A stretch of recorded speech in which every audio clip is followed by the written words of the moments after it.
आप सब लोगों को मेरा प्रणाम। 21 अगस्त के इनसाइट की डेली करंट अफेयर में आज हम लोग ये 5 टॉपिक डिस्कस करेंगे।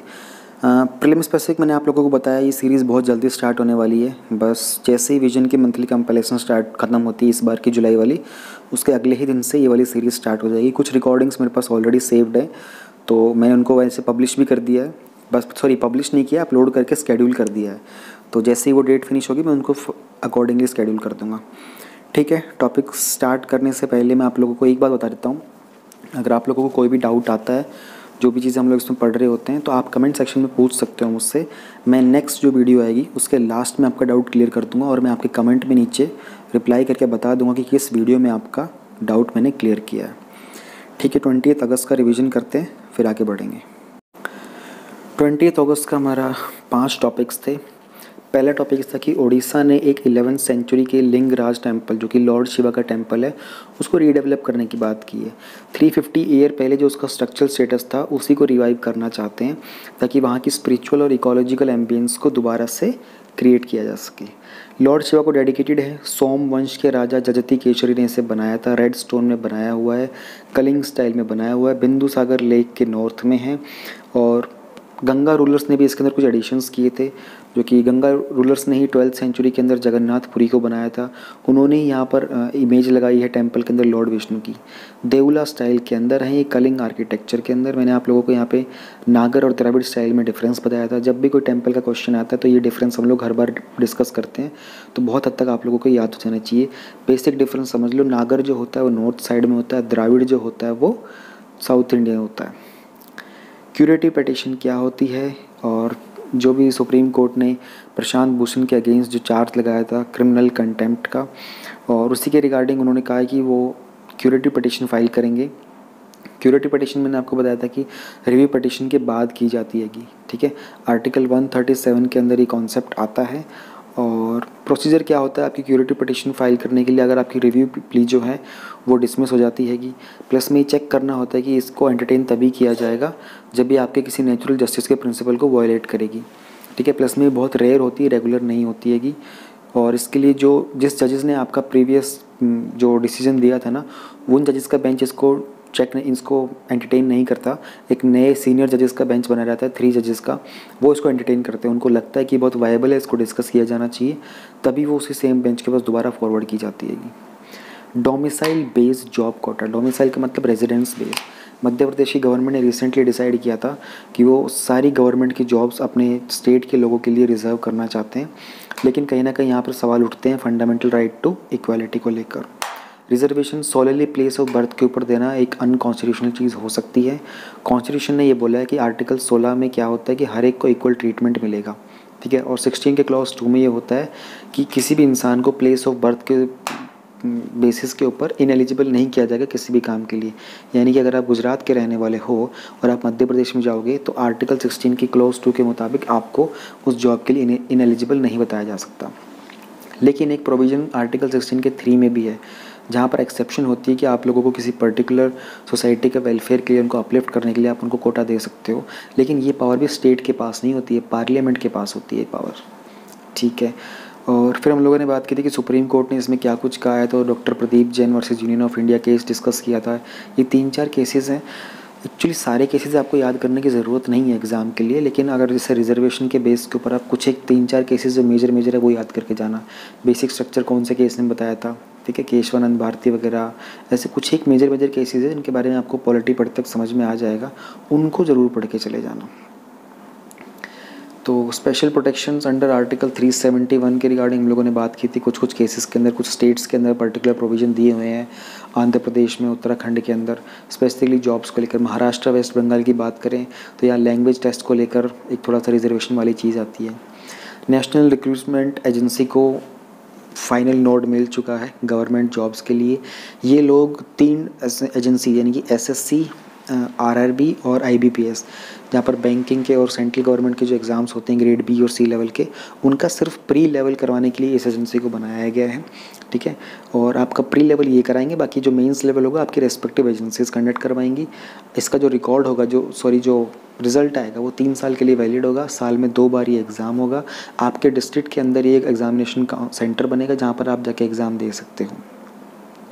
साल में 2 बार होगा ये, ठीक है। बाकी डिटेल्स ये हैं कि इसका स्कोर जो है 3 साल के लिए वैलिड होगा एंड 12 लैंग्वेजेस में इसके टेस्ट करवाए जाएंगे। ज़रूरत क्यों पड़ी है? क्योंकि इंडिया के अंदर 2.5 करोड़ से 3 करोड़ लोग पार्टिसिपेट करते हैं। 1.25 लाख वैकेंसीज़ होती हैं, विच इज़ 0.5% ओनली। और लोगों को डिफरेंट सिटीज़ में ट्रैवल करना पड़ता है, तो उनको अपनी ही सिटी में ट्रैवल करना पड़ेगा। मल्टीपल एग्ज़ाम्स के लिए मल्टीपल फ़ीस देनी पड़ती है, सिंगल फ़ीस से आप बहुत सारे एग्ज़ाम दे पाओगे। वैक्सीन नेशनलिज्म क्या है? हम लोगों ने डिस्कस किया था कि जब भी कोई लार्ज अमाउंट वैक्सीन का जनरेशन करना होता है तो कंट्रीज़ अपने सिटीजन्स को फेवर देने के लिए एग्रीमेंट कर लेती है कि भाई इतने डोजेज़ हमारे लिए फ़िक्स कर दो। तो ये मैन्युफैक्चर के पास बात कर ली जाती हैगी। जैसे कि अगर हम बात करें कि इंडिया की, अगर इंडिया को इसका कोविड-19 का अगर वैक्सीन वगैरह लेना है तो इंडिया रशिया से या फिर चाइना से, यूएस से डील कर लेगा, उनके मैन्युफैक्चरर से, कि हमारे लिए इतने मिलियन या फिर इतने 1000 लाख या फिर बिलियन में डोजेज़ जो है ये आप फिक्स कर दो, हम लोग ही परचेज़ कर लेंगे आपसे जैसी होगा। कहीं ना कहीं फ़ायदेमंद होता है, कहीं ना कहीं नुकसानदायक होता है। फ़ायदेमंद उन लोगों के लिए होता है जो डेवलप्ड कंट्रीज़ होती हैं, उनके पास पैसा होता है, वो कर सकते हैं, उनकी पावर होती है नेगोशिएट करने की। अगर हम बात करें गुड क्यों नहीं होता, पहली बात तो इसको इक्विटेबल एक्सेस नहीं होता वैक्सीन का। जिन लोगों को ज़रूरत ज़्यादा होती है उन तक पहुँच नहीं पाते, क्योंकि अमीर कंट्रीज़ ने उनको पहले ही परचेज़ कर लिया होता है। अब जैसे मैंने एग्जाम्पल लिया था भूटान का, अब भूटान क्या नेगोशिएट करेगा किसी बड़ी कंट्री के साथ? इसके मोस्टली फॉरेन अफेयर्स तो इंडिया ही देखता है, ठीक है। इन लोगों को थोड़ा डिसएडवांटेज हो जाता है। फिर वर्ल्ड वाइड अगर हम देखें तो ग्लोबल साउथ में जो कंट्रीज़ हैं उन लोगों को पब्लिक हेल्थ गुड्स के अंदर इतना एक्सेस मिल नहीं पाता है। इंटरनेशनल इंस्टीट्यूशंस को सामने आना पड़ेगा, WHO को इन्वॉल्व होना पड़ेगा, ठीक है, ताकि इस चीज़ को कोऑर्डिनेट किया जाए, नेगोशिएशंस वगैरह को। और ऑलरेडी ऐसा कुछ काम चल भी रहा है, ठीक है। WHO ये जो कॉलिशन हुआ है एपिडेमिक प्रिपेयर्डनेस इनोवेशन का, गवी करके ये जो ऑर्गेनाइजेशन, ये लोग सामने आए हैं, कोवैक्स फैसिलिटी को उन्होंने इनिशिएटिव को क्रिएट किया है ताकि एटलीस्ट 2 बिलियन डोजेज़ ये लोग लो मिडल इनकम कंट्रीज़ के लिए उनके डिस्ट्रीब्यूशन के लिए रिजर्व कर सकें। तो ये चीज़ पहले भी हुई है। और गैवी के बारे में मैंने आप लोगों को बताया था, इसके बारे में पता कर लेना, न्यूज़ में कई बार आ चुका है इस बार। और सिंस पैंडमिक की चीज़ थी तो गवी जैसे इंस्टीट्यूट्स, इनिशिएटिव्स वगैरह का सामने आना आपके लिए इंपॉर्टेंट है, एग्ज़ाम पॉइंट ऑफ व्यू से। 21 अगस्त के टॉपिक बहुत ही ज़्यादा इजी टॉपिक्स हैं, सिर्फ एक टॉपिक हल्का सा लेंदी है, वो थर्ड वाला है। फर्स्ट हमारा science and technology indicators STI 2018, extremely small topic. स्वच्छ सर्वेक्षण 2020 की रिपोर्ट आई है। पार्लियामेंट्री स्टैंडिंग कमेटीज़ क्या होती हैं, और what are sero survey results in India employ. National strategy क्या है हमारे फाइनेंशियल एजुकेशन के लिए। कुछ ज़्यादा ही छोटे टॉपिक्स हैं आज के हमारे। GS पेपर 1 के अंदर आता है साइंस एंड टेक्नोलॉजी के इंडिकेटर्स, 2018 की बात है, issues related to women. Science and technology indicators एक पीरियोडिक कंपेंडियम है। कंपेंडियम का मतलब आप कह सकते हो एक कलेक्शन है एक टाइप का, ठीक है ना, जहाँ पर हमने साइंटिफिक रिसर्च के बारे में बात की है, ठीक है ना। इसको रिसेंटली रिलीज़ किया गया था। इसको प्रिपेयर करता है NSTMIS, national science and technology management information system. ये एक डिवीज़न है हमारे department of science and technology के अंदर। ये बेस होता है, जो डेटा प्रोवाइड किया रहता है एक रेंज ऑफ साइंटिफिक एस्टेब्लिशमेंट्स के द्वारा, कंट्री के अंदर जहाँ जहाँ भी एस्टेब्लिश होती हैं वो सब अपना डेटा प्रोवाइड करते हैं। इसकी की फाइंडिंग्स क्या हैं? इंडिया के अंदर जो प्राइवेट सेक्टर है ना, प्राइवेट सेक्टर जो रिसर्च कंपनीज़ है, वहाँ पर लार्जर प्रोपोर्शन के अंदर विमेन का जो एम्प्लॉयमेंट है, जो प्रोपोर्शन है कोर रिसर्च और डेवलपमेंट्स में, वो ज़्यादा है इन कंपैरिजन टू जो government funded major scientific agencies हैं। 2018 के जो इंडिकेटर्स हैं ये रीआइटरेट करते हैं कि जो हिस्टोरिक ट्रेंड था इंडिया के अंदर इंडियन साइंटिस्ट का, जो ओवरवेलम करता था मेन को। की टेकअवेज क्या है इस रिपोर्ट से? ऑन दी होल जो प्राइवेट सेक्टर कंपनीज़ हैं इन्होंने अपनी ग्रेटर कमिटमेंट को, अपनी जो कमिटमेंट को निभाया है और इंश्योर किया है कि जो विमेन साइंटिस्ट हैं इनका रिप्रेजेंटेशन बहुत फेयरली हो, रिक्रूटमेंट में, प्रमोशन में, अप्रेजल प्रोसेस में और बहुत सारे साइंटिफिक ऑर्गेनाइजेशंस के अंदर। लार्ज ड्रॉप जो नंबर ऑफ़ वुमेन में था between doctoral and professional stages, वो होता है क्योंकि वुमेन के ऊपर सोशल प्रेशर ज़्यादा होता है फैमिली का, which is seen as incompatible एक प्रोफेशनल कैरियर के साथ।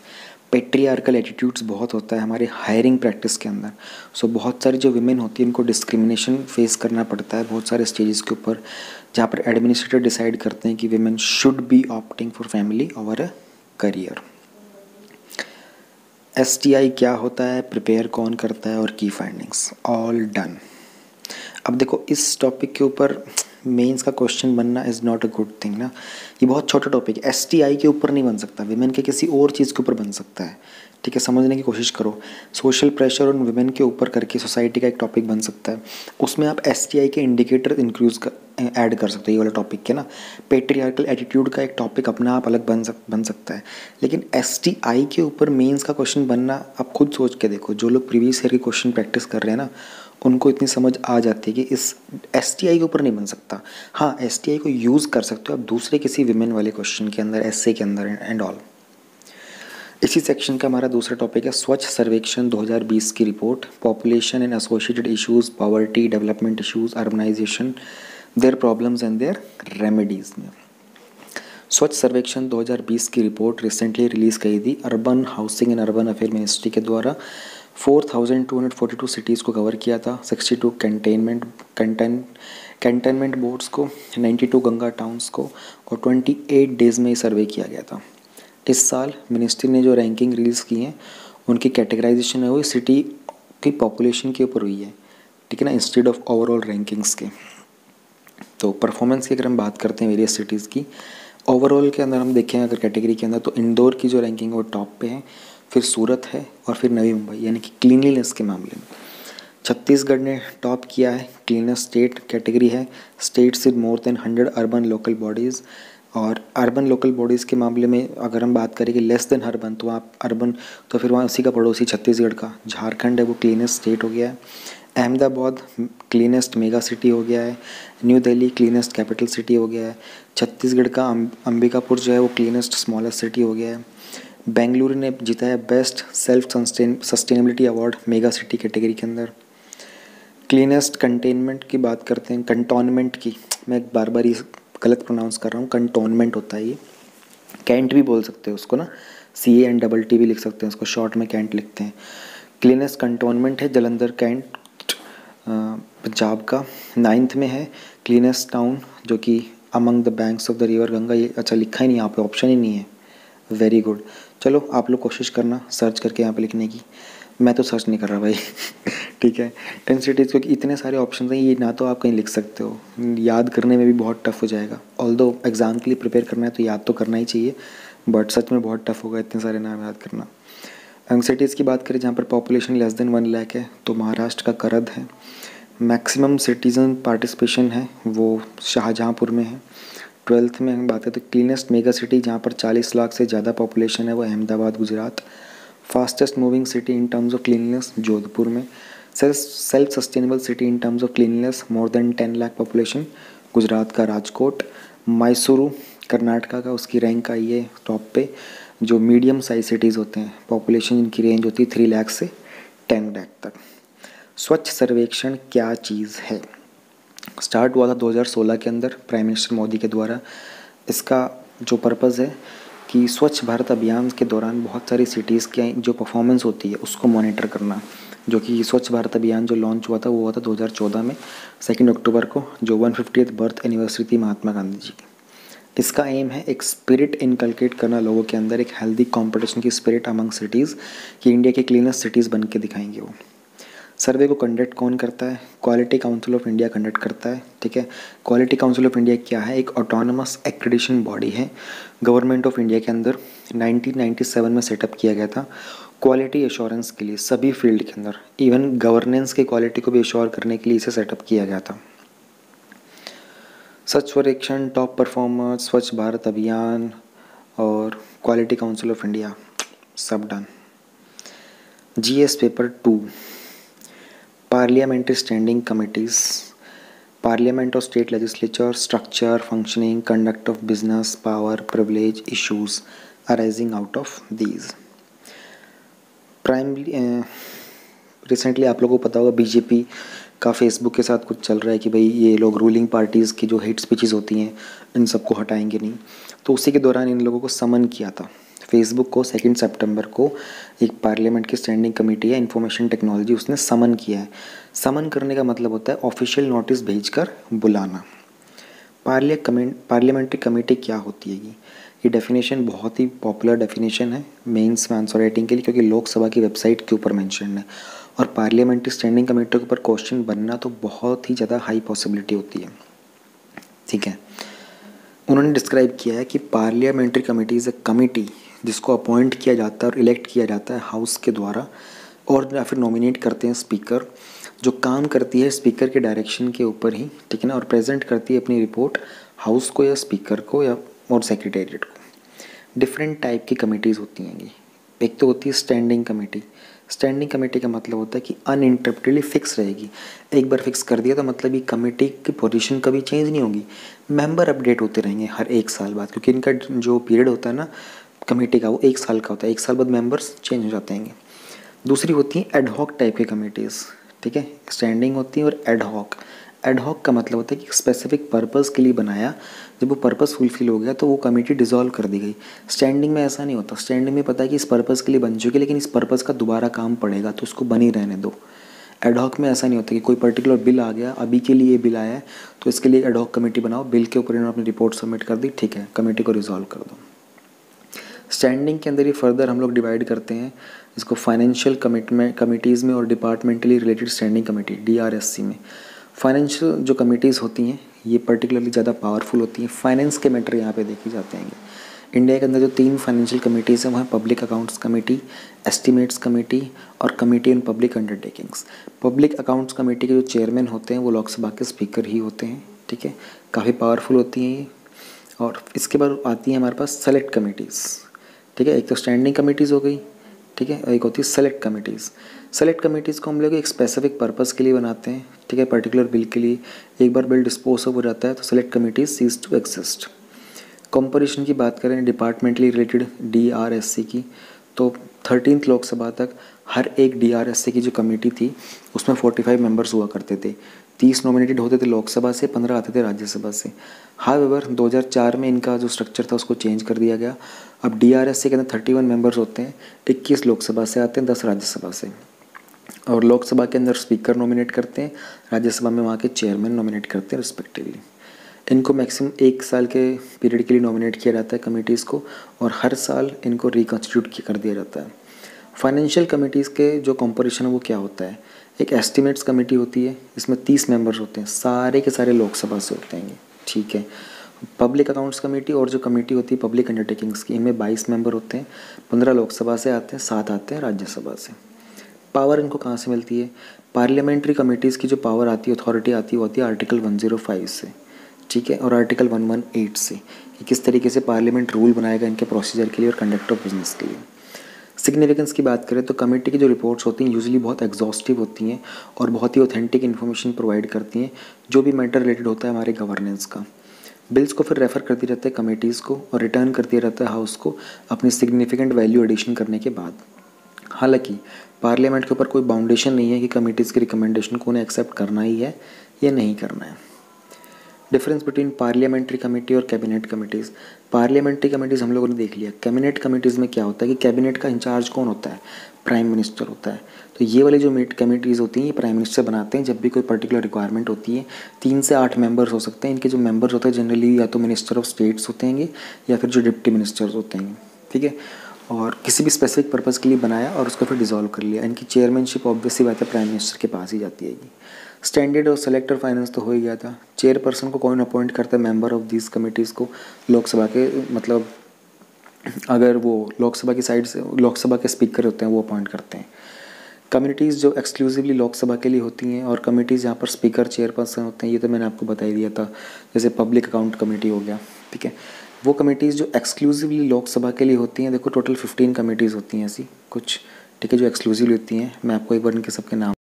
स्टैंडिंग कमिटीज़ लोकसभा की अगर बात करें तो absence of members from the sitting of the house, business advisory committee, committee on welfare and OBC, empowerment of women, general purpose, government assurance, house committee, library committee, papers laid on table, petition, private members, privilege, rules committee, subordinate legislation, ये सारी की सारी लोकसभा की committees होती हैं। Next topic है what are the sero survey results in India employ, जो cover होता है हमारे हेल्थ वाले टॉपिक के अंदर। पिछले 2 महीने से इंडिया के बहुत सारे सिटीज़ के अंदर सीरो सर्वेज़ किए जा रहे हैं, दिल्ली, बेंगलोर, मुंबई, पुणे के अंदर। पहले तो और सीरो सर्वेज़ के रिजल्ट सजेस्ट करते हैं कि कोविड-19 जो है ना, का जो वायरस है, जितने टेस्ट दिखा रहे हैं उससे ज़्यादा फैला हुआ है। सीरो सर्वे होते क्या हैं पहले तो ये जान लो और ये इंडिकेट क्या करते हैं। सीरोलॉजिकल सर्वे जो है ना, इसमें हम लोग ब्लड सैंपल्स कनेक्ट करते हैं, डिटरमाइन करते हैं कि वो इंसान इन्फेक्टेड है नोवल कोरोना वायरस से या नहीं, डिटेक्ट करते हैं कि क्या वो इंसान इन्फेक्टेड है, जो मतलब अभी इन्फेक्टेड है या फिर पास्ट में इन्फेक्टेड था, ये भी चेक करते हैं। फिर ये भी आइडेंटिफाई करते हैं कि उसकी बॉडी के अंदर एंटीबॉडीज़ प्रोड्यूस हुए हैं कोविड-19 को फाइट करने के लिए या फिर नहीं। अब देखते हैं की फाइंडिंग्स इस सर्वे के। पुणे के अंदर मोर देन 51% जिन लोगों को भी अभी तक टेस्ट किया गया था उन सब के अंदर एंटीबॉडीज़ की प्रेजेंस देखी गई है कोरोना वायरस के अगेंस्ट एंटीबॉडीज़ की, जो सजेस्ट करता है कि हाफ ऑफ द पॉपुलेशन इस सिटी की, जो कि 4 मिलियन का है, ये ऑलरेडी इन्फेक्ट हो चुके हैं। एक जो अर्लियर एक्सरसाइज की गई थी दिल्ली में, वो सजेस्ट करती है कि एक्चुअल जो स्प्रेड है ये 40 टाइम ज़्यादा हो सकता है जितने कन्फर्म केसेस हैं दिल्ली के अंदर। सेकेंड सर्वे के मुताबिक दिल्ली के अंदर 29% लोगों के अंदर एंटीबॉडीज़ हैं कोविड-19 की। मुंबई के अंदर 40% जो सैंपल जिनको टेस्टिंग की गई थी ये सारे के सारे इन्फेक्टेड पाए गए थे। की टेकअवेज क्या है? हमारे पास एसिम्टोमेटिक केसेस बहुत ज़्यादा हैं। एसिम्टोमेटिक की बात करें तो वो लोग जो कि सिम्टम्स नहीं दिखाते, लक्षण नहीं दिखाते कि उनके अंदर ये वायरस है, लेकिन उनकी बॉडी में वायरस होता है। तो क्या उससे कोई नुकसान है? भाई लक्षण नहीं दिखा रहा तो आपकी बॉडी को इम्पैक्ट नहीं कर रहा, लेकिन आपके जो बॉडी के कारण, आपके प्रेजेंस के कारण वो दूसरों में फैल सकता है। उस इंसान का, अगर वो इंसान एसिम्टोमेटिक नहीं हुआ, सिम्टोमेटिक हुआ, तो उसे नुकसान हो जाएगा। ये प्रॉब्लम होती है इसमें बस। ये नंबर्स कंफर्म करते हैं कि जो जनरल इंप्रेशन है मोस्टली सार्स कोव के इन्फेक्शंस का, ये एसिम्टोमेटिक है।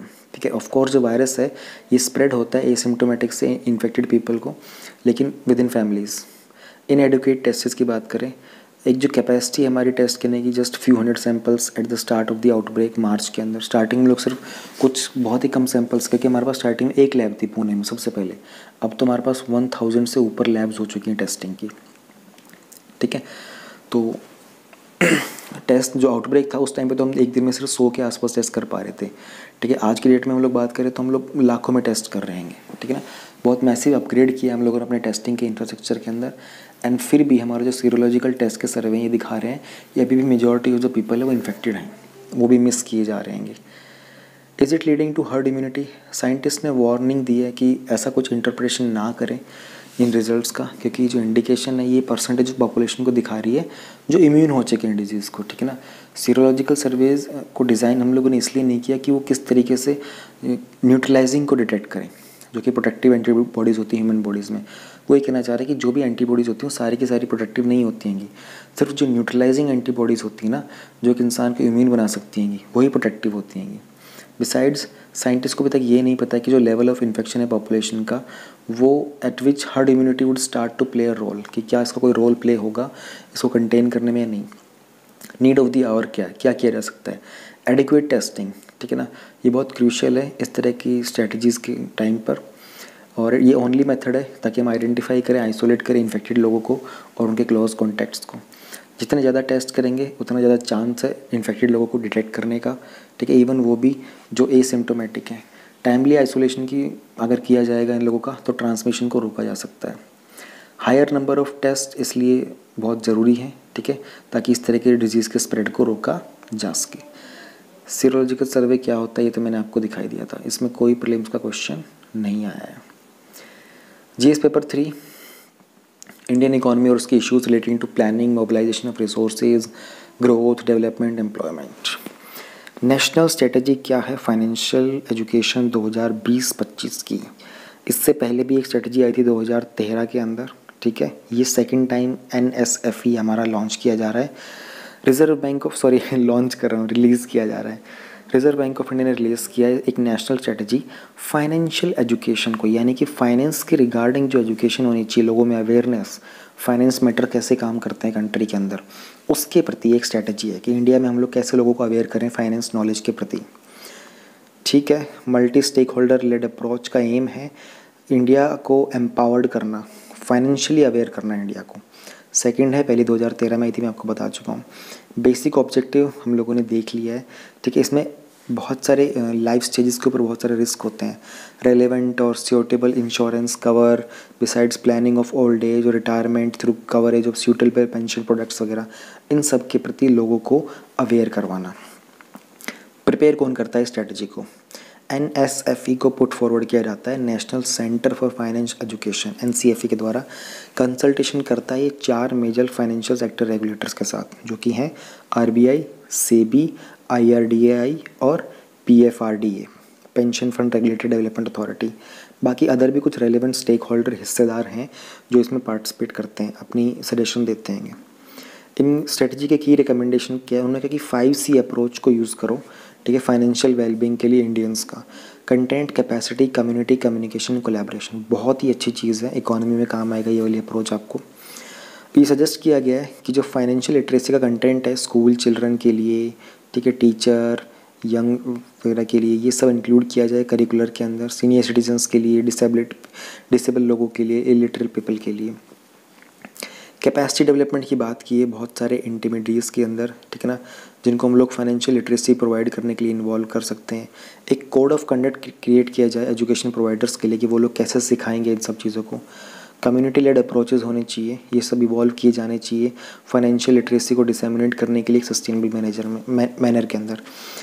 एक स्पेसिफिक पीरियड होना चाहिए साल के अंदर which needs to be identified, जो डिसेमिनेट करेगा फाइनेंशियल लिटरेसी मैसेजेस को लार्ज और फोकस्ड स्केल के ऊपर।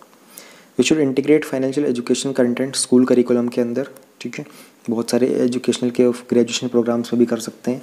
इसके साथ साथ हम लोगों को एक मॉनिटरिंग और इवैल्यूएशन फ्रेमवर्क भी सेटअप करना पड़ेगा ताकि हम लोग इसकी जो प्रोग्रेस की जा रही है स्ट्रेटजी के अंदर उस सब के ऊपर ध्यान रख सकें। सिग्निफिकेंस क्या है और एक्सपेक्टेड आउटकम्स क्या हो सकते हैं, ठीक है ना। हम लोग एक क्रेडिट डिसिप्लिन क्रिएट करेंगे, इसके अंदर लोगों को इनकरेज करेंगे कि वो फॉर्मल फाइनेंशियल इंस्टीट्यूशन से अपना क्रेडिट लें एज़ पर रिक्वायरमेंट। क्रेडिट का मतलब लोन अवेलेबिलिटी, फाइनेंशियल हेल्प यहाँ से लें, फॉर्मल से लें, इनफॉर्मल से ना लें। It also wants to improve जो हमारा डिजिटल फाइनेंशियल सर्विसेज का यूजेज है ना, उसको सेफ और सिक्योर मैनेज में इम्प्रूव करना चाहते हैं। डॉक्यूमेंट चाहता है कि जो भी रिस्क होते हैं वेरियस लाइफ स्टेजेस के ऊपर फाइनेंस को लेकर, ठीक है ना, उनके रिगार्डिंग लोगों में अवेयरनेस हो ताकि उनका वो प्रॉपर एफिशिएंट यूज़ कर सकें। NCFE क्या है? NCFE is not for a profit company. इसको प्रमोट किया है RBI ने, SEBI ने, IRDAI ने, PFRDA ने। ऑलराइट, डन, ठीक है, थैंक यू।